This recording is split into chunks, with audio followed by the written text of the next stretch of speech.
Hello internet, and today I'm going to do a tag video. I'm going to do the Guilty Reader book tag. This was a tag created by Chammy over on Reads Like Wildfire. I'll put the original video down below. The first question is, have you ever regifted a book that you have been given? I cannot say that I have.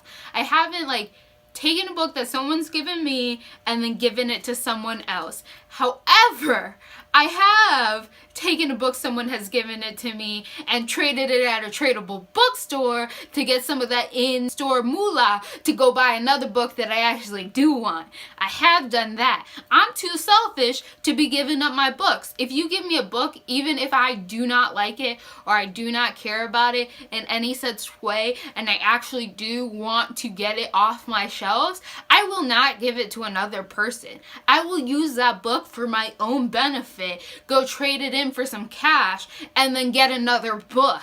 2, have you ever said that you have read a book when you actually haven't? And yes, I have. Every time they ask me, did you read this book in a course? And they're like, oh, you read this whole piece of literature. And I'll be like, yeah, sure I did. I would have skimmed it. I've read the spark notes on it. But did I read the actual text itself? Probably not. Now, I know that's the most common lie. You lie for school. You lie about the books that you read for school. Yes, but I have done it constantly. I'm sorry, I don't have enough time to add in your boring books into my already huge TBR. I read for fun, not for you. 3, have you ever borrowed a book and not returned it? I can't say I borrowed a book from a library and not returned it. There was one point where I lost a book from a library at a friend's house. The things in their house just disappear all of a sudden, and it took me months to find it, and then I finally returned that book. But I have never not returned a book from a library, but I have taken books from my friends or borrowed books from my friends and they mysteriously never get them back. I'm that person. I know that is the worst thing that a book lover could do to another person who owns books, which is exactly the reason why I never lend anyone my books, because I'm like, no, I know what you're gonna do because I've done it. And so I have borrowed other people's books and just kept them. Not even bothered to return them. I might have not even read them yet. I just won't give them back. Have you ever read a series out of order? While I try not to do this, I have done this on several occasions.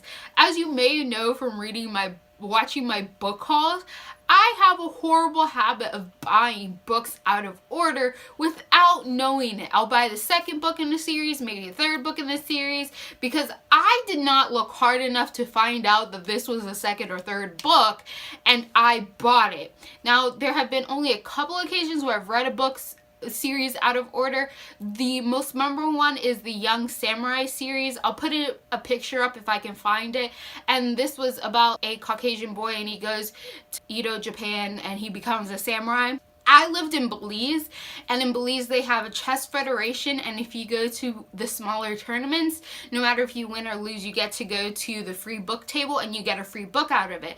So I grabbed this book, and it was actually the second one in the series, and I was like, nah man, I'm just gonna read it because I didn't have a lot of books. So I read the second book, and luckily the next door neighbor, who was also in the chess federation, had collected all of the other books from the third all the way into the 5th or 6th, and so I took those from him, and then I read the second all the way to the 6th book, and I have yet to read the first book in that series.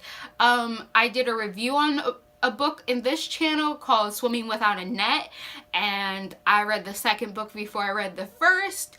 I just finished Wires and Nerves by Marissa Meyer, which kind of goes with her Lunar Chronicle series. It's the graphic novel about Aiko the android, and it has a lot of things in there that is just basic spoilers for the Lunar Chronicles in the novel edition, and I have only read Cinder, so I just read that out of order. Do I really care?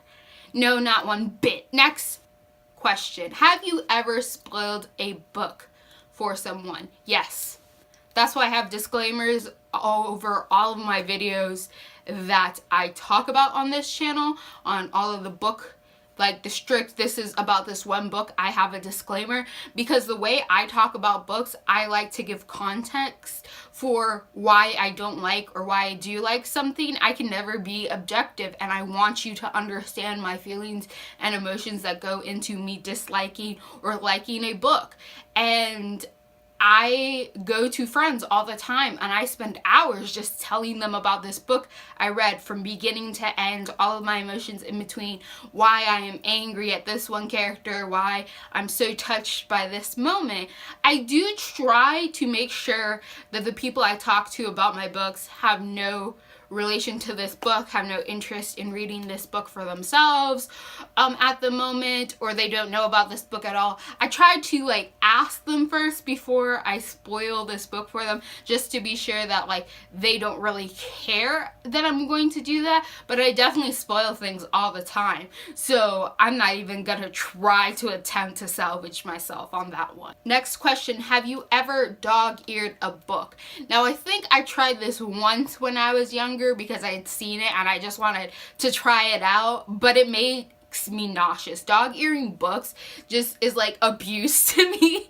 I'm just like, no, you're harming the book. Like, books are people to me. I actually care more about books than I do about most people. So to dog-ear a book to me feels like if you punch someone in the face. So it's like, oh, I tried it once just to see what it was like, but it makes me nauseous. It's like smoking to me. Like, I tried the bad habit, it made me terribly sick, and now I condemn everybody for doing it. It's not that bad, but I can't dog-ear a book.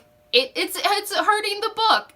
The book is alive in my mind, and it is physically hurting that book and its survival. Next question, have you ever told a person that you didn't have a book that you did in fact have?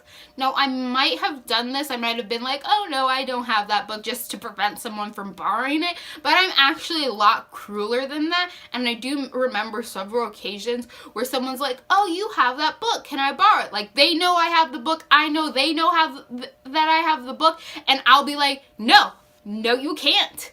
No, you can't borrow my book. And they're like literally staring at that book on the shelf. And they're like, what? I'm like, no. Nope, not once, not twice. You go buy the book for yourself if you want to read it. Go borrow it from the public library. You ain't touching my copy of this book. So I feel like that's a lot harsher than just like white lying your way out of letting people borrow your things. I will blatantly tell you no, because my books are more important to me.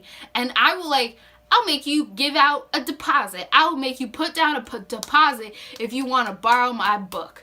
I'm serious. I spent good money on these, and I will keep them in perfect condition unless I so choose to destroy my book. No one else gets that right, only I do.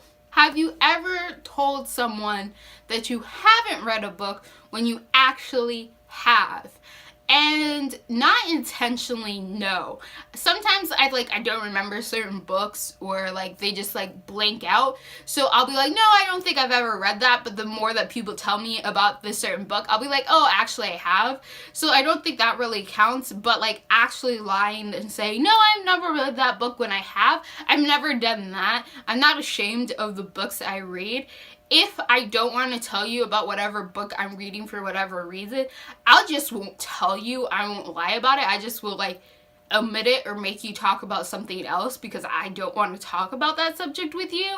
But I've never said, oh no, I haven't read Twilight just to act like I'm special. No, I've read Twilight a couple times. I know the whole plot of the series.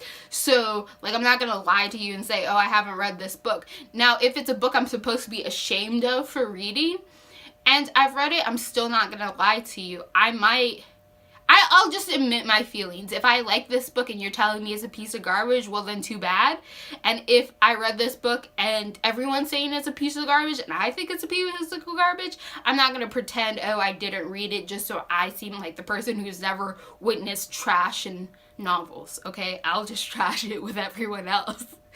I'm not above that. Have you ever skipped over a chapter in a book. I've never entirely skipped a chapter in a book. I have skimmed things before. If I don't like whatever is going on or whatever character point of view, I have skimmed things. The one that comes to mind when I think of this is the Fablehaven series by Brandon Mule, and the series is about this girl named Kendra and her brother. They go and they meet one of their grandparents that they hardly ever see. They find out their grandparents have this like magical creature sanctuary, and like a bunch of stuff happens with like creatures being attacked and they have to help them and this and that. The main character of that freaking series is Kendra. The whole series, throughout all 5 books, focuses on Kendra for the most part, okay? More than half, maybe minus 2 or 3 chapters, is the whole series about Kendra, all right? It's all about Kendra. Now, her brother Seth is a slight main character beside her, but not as important. Now, in the 2nd and 3rd books, they start introducing him in his own chapters when the two have to go off and do their own thing to save the world. And we get Seth chapters. I didn't care about Seth. I cared about Kendra. So I used to skim those pages so that I could get back to the main girl, Kendra, and not looking at her dumb little brother over here, Seth, because I didn't care about Seth. When I reread the series, I definitely skipped all of Seth's chapters. I could give 2 shits about that kid. I wanted Kendra. Seth wasn't a horrible person. I just didn't care about him. And the last question.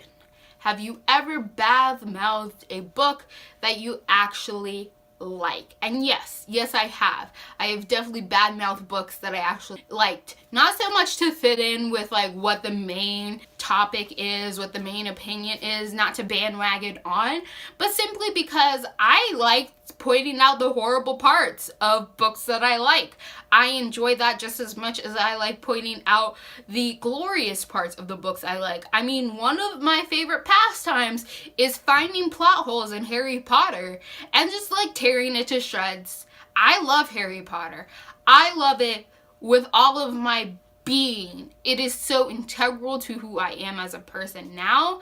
I wouldn't be who I was without Harry Potter, and so that has a deep spot in my heart, but I love bad-mouthing half of everything that goes on in that book, in the whole series. I'll be bad-mouthing it all the time. Like, my friends just tell me, Chenoa, be quiet, we don't want to hear more about Harry Potter. But I'll be like, but wait, if this happened and this happened, therefore this should have happened, but actually this happened. And I'll just like come up with all these crazy theories and like all these weird plot holes that you can find when you just think a little bit. So yes, I do badmouth series I love. I don't think that makes me love them any less. I think that's actually a bonus to it, to love something so much in spite of all of its horrible parts, and to still love those horrible parts as much as you love the great parts. I think that's something, like, that's something to strive for, to love the bad along with the good. So that was the Guilty Reader tag. I don't know how much of a guilty reader I actually am, but comment down below if you have any guiltiness when you're reading. And if anyone watches this video and wants to do the tag, go ahead. I don't know many people to tag, so I'm not going to.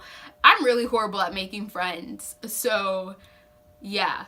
Tag yourself if you want. And click all the bunnies down below if you like what you're seeing here. You want to continue to see more. Do so. Goodbye, internet.